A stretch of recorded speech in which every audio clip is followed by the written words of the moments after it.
نحمدہ ونصلی ونسلم علی رسولہ الکریم اما بعد فاعوذ باللہ من الشیطان الرجیم بسم اللہ الرحمن الرحیم۔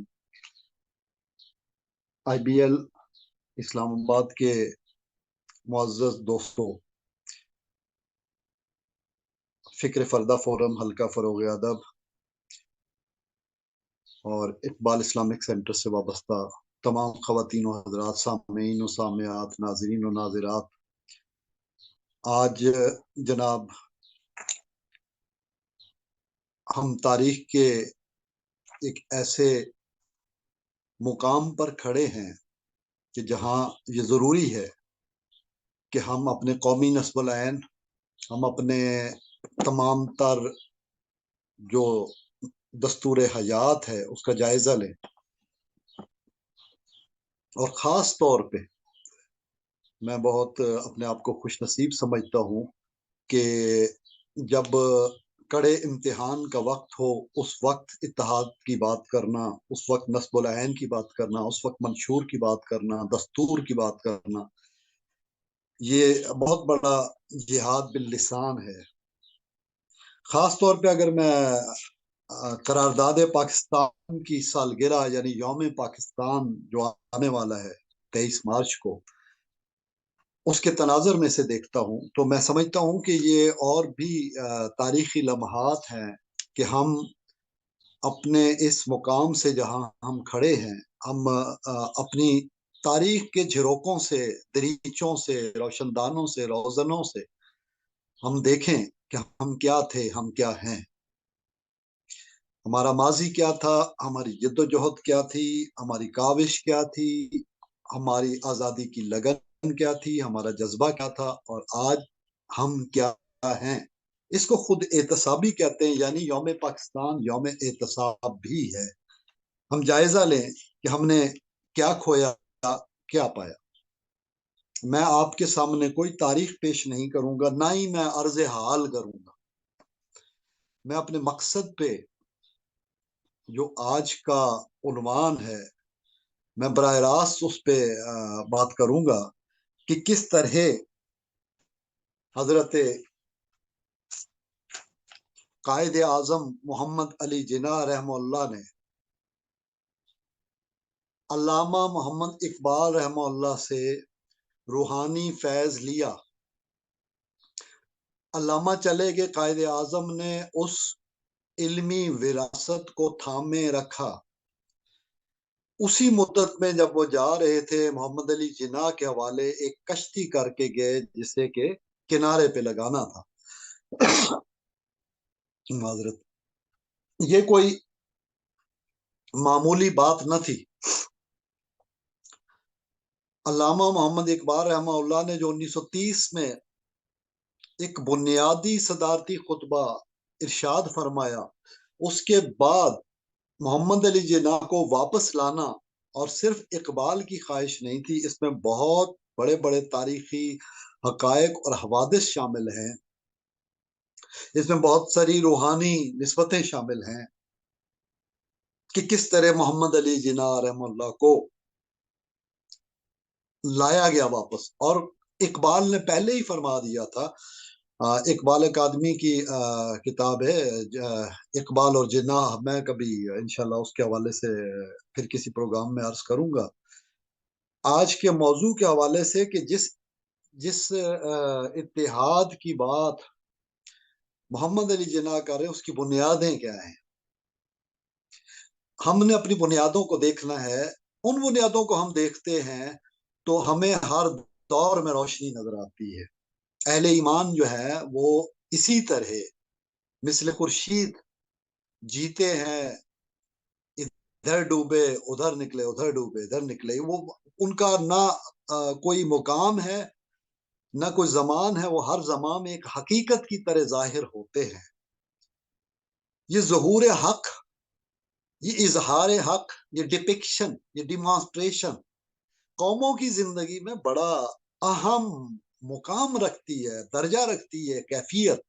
جب ہم اپنے دل میں ایمان کی کیفیت کو پا لیتے ہیں تو یہی اتحاد بالحق ہے اور اظہار حق ہوتا ہے، اور حق کا اظہار نہ نظر آ کے حق ہمیں اپنا احساس دلاتا ہے، تو وہ جو اقبال رحمہ اللہ نے، حکیم الامت نے، شاعر مشرق نے محمد علی جناح کے ذمے کام لگایا اور خود رخصت ہو گئے، روحانی طور پہ متوجہ رہے، اور محمد علی جناح رحمہ اللہ علامہ اقبال کے ظاہری وصال پردہ فرمانے کے بعد 1940 میں دیکھ لیجئے، 30 اور 40 اس ڈیکیڈ کو دیکھ لیجئے، اور پھر اگلے جو تھوڑے سے برس ہیں ساتھ، محمد علی جناح کے بارے میں علامہ اقبال رحمہ اللہ سب کچھ بتا کر چلے گئے تھے کہ یہ کس طرح اس کشتی کو کنارے لگائیں گے۔ انہوں نے اس بارے میں بہت کچھ کہا، جیسا کہ میں نے کہا جناح اور اقبال کے حوالے سے ہم بات کریں گے، اقبال اور جناح، تو ہم اس کی تفصیلات بیان کریں گے۔ آج میں اس اپنے جو گیون ٹاپک ہے آئی بی ایل کے دوستوں کی جانب سے، میں اس پہ یہ پوائنٹ ریز کرنا چاہتا ہوں۔ کیا آپ جانتے ہیں، سب دوست اپنی طرف اپنے دل سے پوچھے، تمام سننے والے بھی پوچھئے گا اور بار بار پوچھئے گا، اس سے اعادہ ہوگا، تکرار ہوگی۔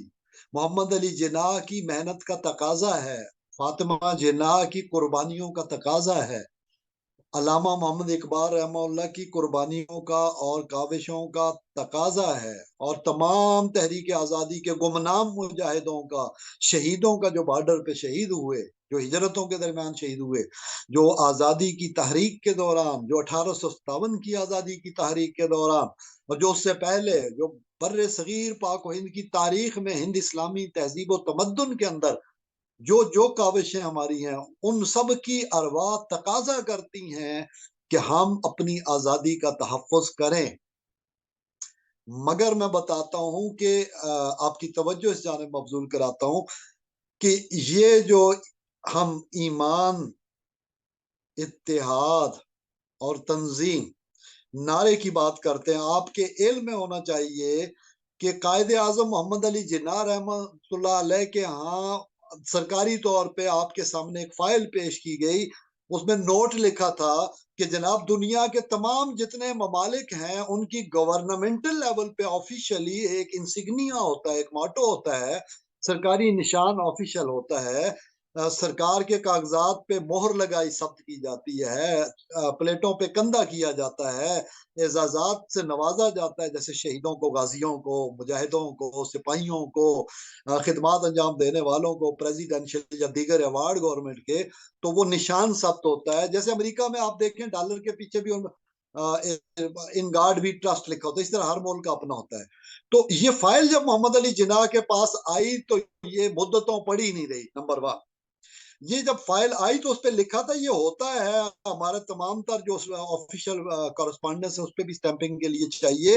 تو قیام پاکستان کے 6 ماہ ہو چکے ہیں، ہمارے یہاں بھی سرکاری نشان امتیاز جو ہے اس کا تعین ہونا چاہیے۔ یہ ایک تجویز تھی، یہ ایک سمری تھی۔ محمد علی جناح کون تھا؟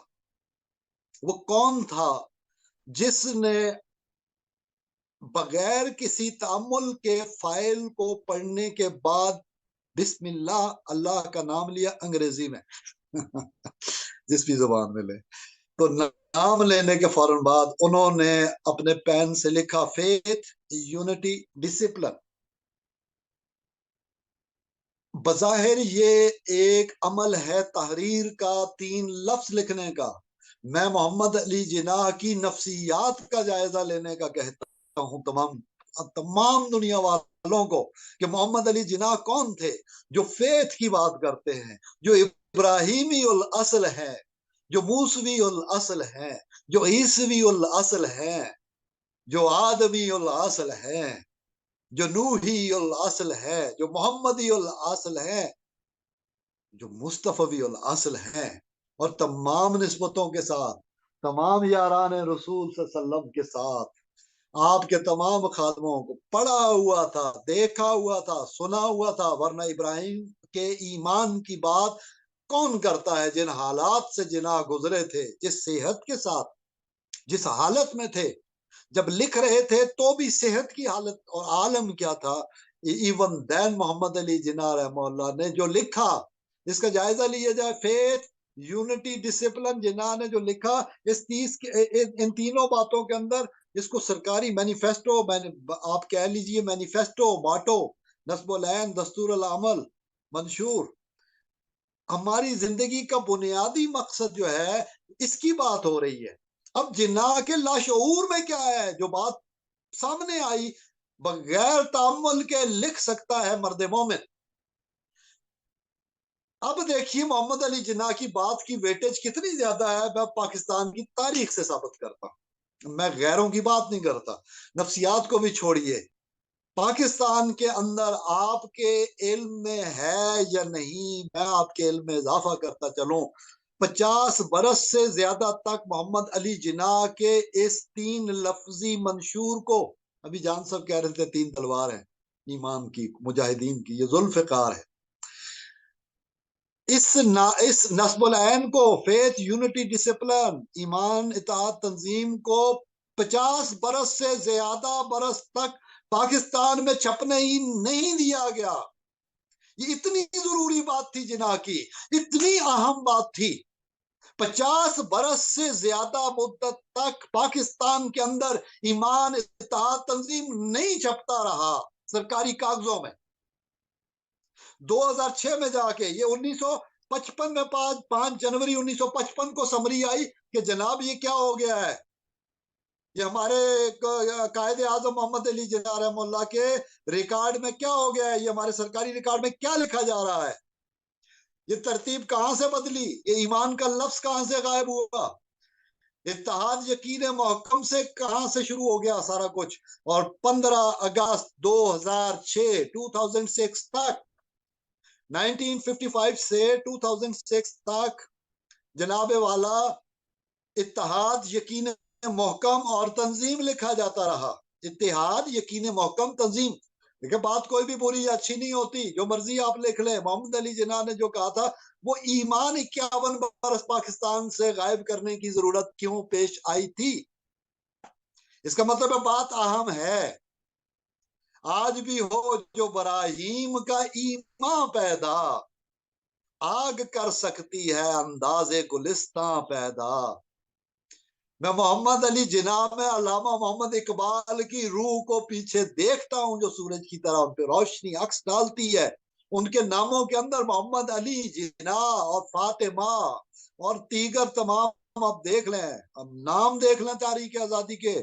ظاہری مجاہد, قلم سے جہاد کرنے والے, لسان سے جہاد کرنے والے, اپنے عمل سے جہاد کرنے والے, اپنے جانوں کی قربانیاں پیش کرنے کے لیے اس ملک و ملت کے لیے, اس امت اوسط کے لیے جس کے بارے میں اللہ تعالیٰ نے فرمایا وَكَذَلِكَ جَعَلْنَاكُمْ أُمَّةً أَوْسَطًا, وَكَذَلِكَ جَعَلْنَاكُمْ أُمَّةً أَوْسَطًا. یہ جو ہمیں درمیان میں ایسی امت بنایا گیا جس کو گواہ کیا گیا دوسری ملتوں پہ, اقوام پہ, یہ اللہ نے فرمایا ہے, یہ میں نہیں کہتا. یہ اخلاق احمد یوسفی یا IBL یا اقبال اسلامک سینٹر کی بات نہیں ہے, یہ اللہ کی بات ہے کہ ہمیں شاہد بنایا ہے, ہمیں وٹنس کیا ہے, اور رسول اکرم صلی اللہ علیہ وسلم کو ہم سب پہ وٹنس کیا ہے. تو شاہد, مبشر اور نذیر, تینوں پہلو جو ہیں میں ان کے ساتھ بات کر رہا ہوں. ایمان, اتحاد اور تنظیم. اب اس کے مختلف پہلو ہیں. پہلے تو یہ دیکھ لیں, یہ ٹوٹل مدت بنتی ہے جی 51 برس.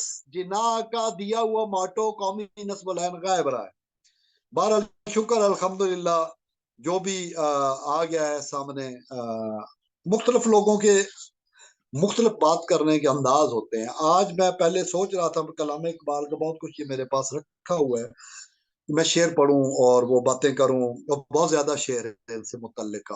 لیکن میں پروگرام سے پہلے بات کر کے جان صاحب سے, غلام رسول جان صاحب سے بات کی جب, تو میں نے پھر سوچا, اللہ کا نام لیا تو خیال آیا محمد علی جناح رحمہ اللہ بابائے قوم, ان تک, ان کے نعرے تک بات کو مختصر بھی رکھوں اور مختصر ترین بھی رکھوں. اب جبکہ میں نے آپ کو ایک المیہ کا ذکر کیا تھا کہ یہ فیتھ یونٹی ڈسپلن اتنی امپورٹنٹ کوئی مثلث تھی, اتنی اہم کوئی بات تھی جسے 51 برس تاریخ سے گم کیا گیا.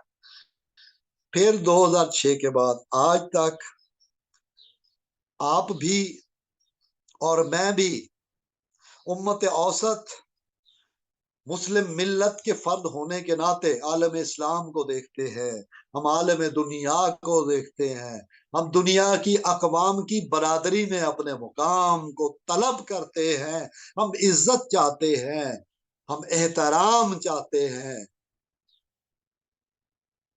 کہاں ہے محمد علی جناح کے نصب العین کو چھوڑ کر؟ نہ عزت ملے گی ہمیں، نہ احترام ملے گا، نہ قوموں کی برادری میں کچھ مقام ملے گا، نہ کوئی ہمارا نام روشن ہوگا، نہ ہم کوئی نام روشن کر پائیں گے۔ اے عزیزو، اے دوستو، اے نوجوانوں، فکر اقبال پہ پچھلی بار جو بات ہوئی تاریخ کے کشمیر کے حوالے سے، یکجہتی کے حوالے سے، اس وقت میں استحکام پاکستان کو ضروری سمجھتا ہوں کہ ایمان، اتحاد اور تنظیم سے جوڑا جائے۔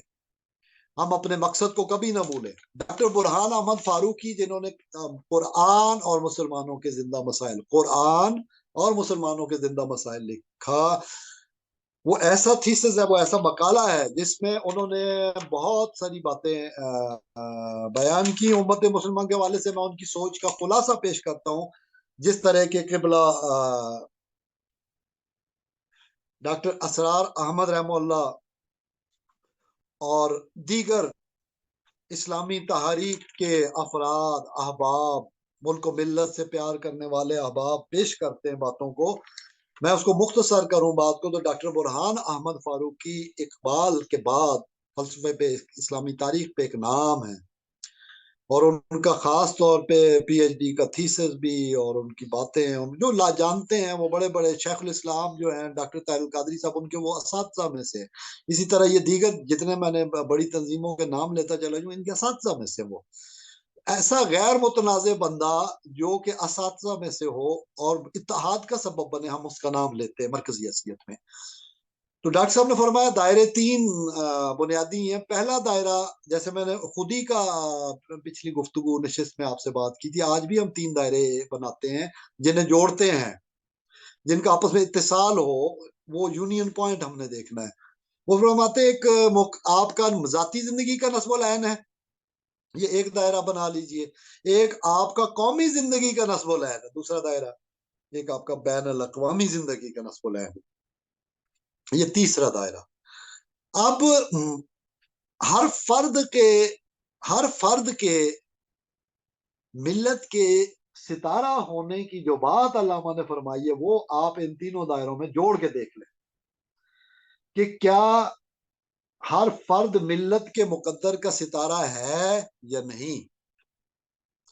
کیونکہ جب کہا جاتا ہے ہر فرد ہے ملت کے مقدر کا ستارہ، تو افراد کی انفرادیت، انڈیویجول رسپانسبلٹیز کی بات ہو رہی ہے۔ ہم آج ہر جگہ نیچے سے لے کے اوپر تک انصاف انصاف انصاف دے دو، میں لینے کی بات کر رہا ہوں۔ میں نے کیا دیا ہے پاکستان کو، میں نے کیا دیا ہے وطن کو، میں نے کیا دیا، میں دھرتی پہ صرف بوجھ ہوں؟ کیا دیا ہے، میری ذمہ داری کیا ہے، میں نے اپنی ذمہ داری کتنی ادا کی ہے، کیا میں نے اپنے حصے کا، اپنی ذمہ داری کا ایک دیا، ایک چراغ اس وطن کو روشن کر کے دیا ہے؟ کیا ہم نے اپنے حصے کا چراغ جلایا ہے؟ دیکھنا یہ ہے کہ ہم نے پاکستان کو کیا دیا۔ پاکستان تو پیدائش سے لے کے ہمیں موت تک، کفن تک دیتا ہے۔ پاکستان تو ہمیں رکھتا ہے، اور پاکستان جس طرح محمد علی جناح نے فرمایا تھا، پاکستان تو اسی وقت وجود میں آیا تھا جب پہلے بندے نے لا الہ الا